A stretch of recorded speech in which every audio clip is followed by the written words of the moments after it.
All right, as promised, here is our Winnipeg Jets reporter, John Liu, joining us from Dallas. John, the President's Trophy winners, as you know, are on the brink of elimination, and Jake Oettinger probably deserves a good chunk of the credit. Did he simply outplay Connor Hellebuyck in game number 4?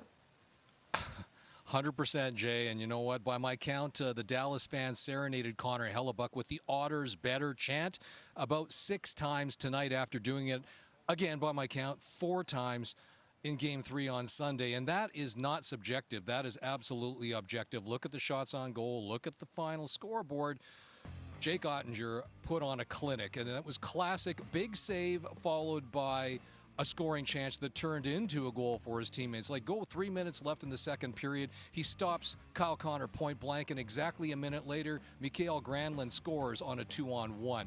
5 minutes into the third period, Oettinger stones Kyle Connor again, this time on a breakaway, and just over 2 minutes later, Granlund completes his hat trick on the power play. So Oettinger was just Johnny on the spot for the entire game. Pete DeBoer called him their best player, even though he was talking a lot about Miro Heiskanen in his return and Granlund for his hat trick. But clearly, Oettinger was the man for the Stars. Conversely, Connor Hellebuyck, that first goal that he allowed, the power play goal, Mikael Granlund from long range, that was one that he talked after the game and said that he felt like Granlund's stick flicked against the back-checking defenseman's shin pad, but the shot was clean enough that Hellebuyck insinuated that he should have had that. And so that was a goal that put the Jets behind the 8 ball, 8.5 minutes into the first period.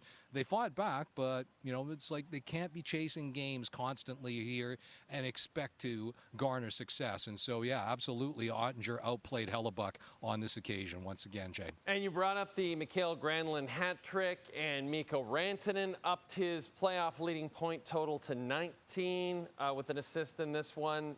How has this Jets top line been outplayed by this Stars top line throughout the series, John? Yeah, well, at 5-on-5, they're simply Dallas is winning the matchups. That's whether it's on home ice with last change or in Winnipeg.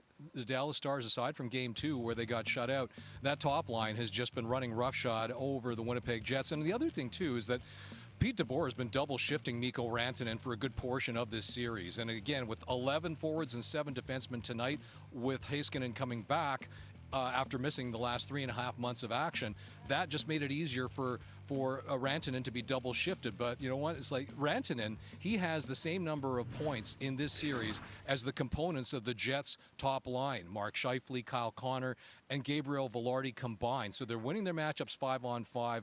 The Stars are winning the special teams battle at power play. Take a look at tonight. They were 2 for 4 with the man advantage.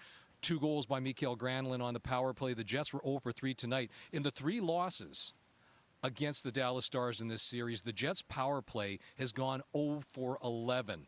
And their number 1 power play unit comprises their top line components. And so, that there again, you talk about how are the Jets' top line. It's like, well, when you take a look at them with a man advantage as well, they're not producing either in this series. There was 1 power play goal for the Jets in this series. That came in the 4-0 shutout win in Game 2.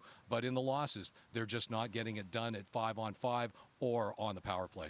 Well, here's the positive news, because it's been a lot of negative about the Jets after Game 4. But the positive news is they return home, where they are 5-1 in the playoffs, and they'll have the whiteout behind them. And on Thursday after Game 5, we will be talking to this guy. This is John Liu.